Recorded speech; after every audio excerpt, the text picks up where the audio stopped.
The Weather Xtreme video. This is for Monday morning, the 8th of February. I'm James Spann. The weather about to turn pretty cold here for the next 3 days. And, of course, the buzz of the town will be the chance of snow flurries and snow showers late today, tonight, and tomorrow morning.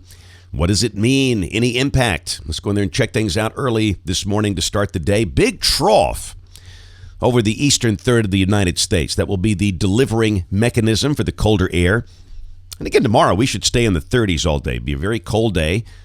Now, this morning, it's not bad. We've got mostly upper 30s and low 40s, the exception to the southeast. You've got freezing temperatures for Anniston and Alexander City.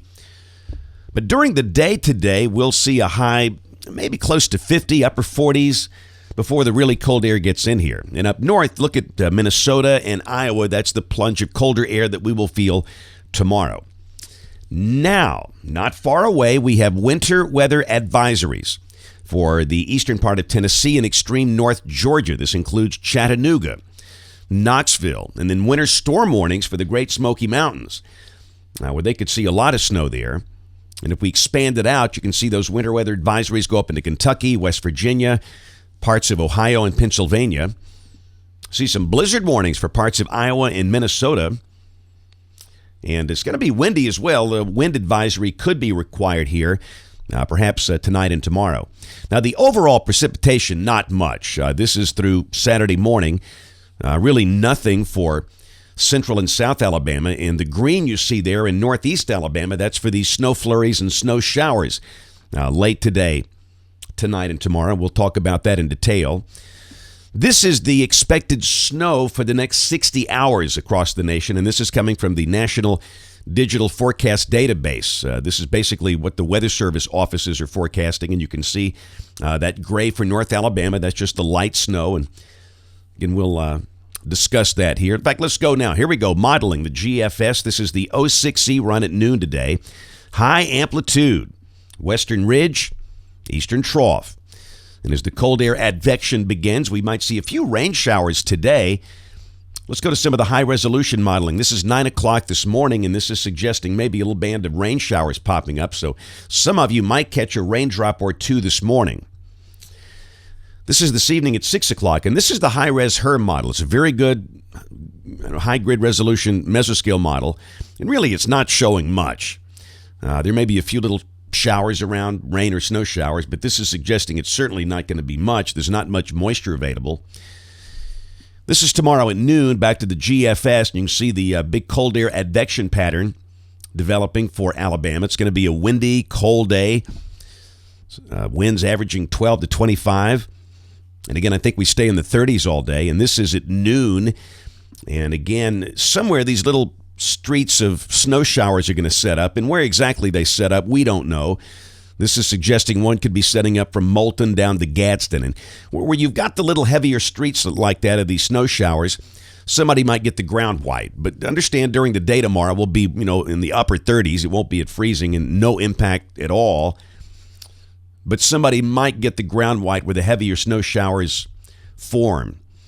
This is the snow accumulation look coming off the high-res NAM at midnight tomorrow night.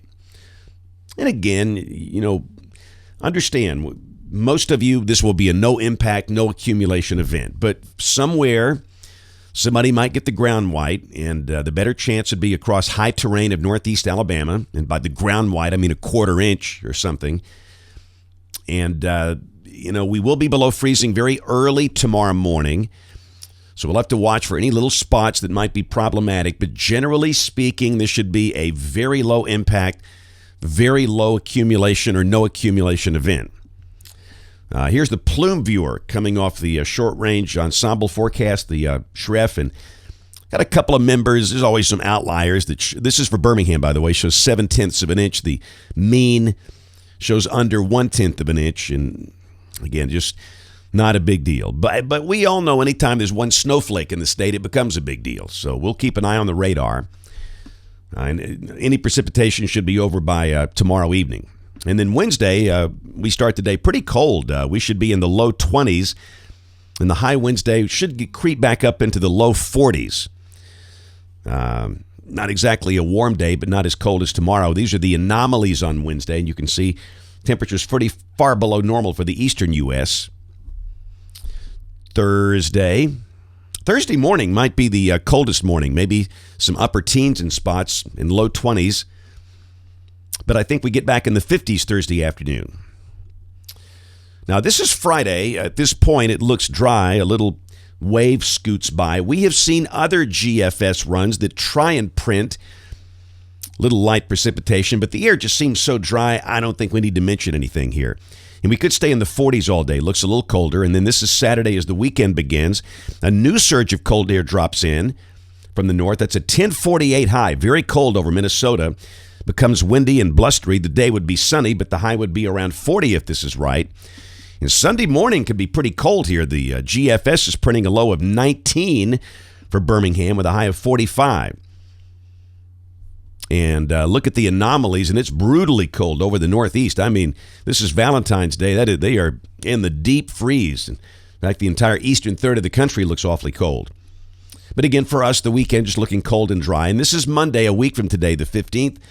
Still ridging in the west, troughing in the east, and little impulse coming by, and that's suggesting that might squeeze out a few light rain showers or snow showers. But again, these things coming in from the north, these clipper-type systems rarely produce any high impact like the one we'll deal with tonight and tomorrow. This is the end of the forecast, the middle of next week, Wednesday the 17th. Still got troughing in the east, and that still looks cold and dry. However, the European is suggesting the Arctic oscillation spikes positive in a big way out there in about 10 days. And the same thing for the NAO. And if that verifies, that might suggest some nice warmth later this month. And it's kind of reflected here in the numbers coming off the GEFS ensemble. You can see the cold shot that's coming in for the first half of the week. You can see the second cold shot coming in for the weekend ahead. But then, after about the 18th, it looks pretty good with 60s and 40s if that happens to verify. That's it for the Weather Xtreme video today. We'll have notes in the blog. Next video here by 4 o'clock this afternoon. If you can't catch us this evening on the live stream or on television, ABC 3340 News at 4, 5, 6, and 10 o'clock. Thanks for watching. Have a great day, and God bless.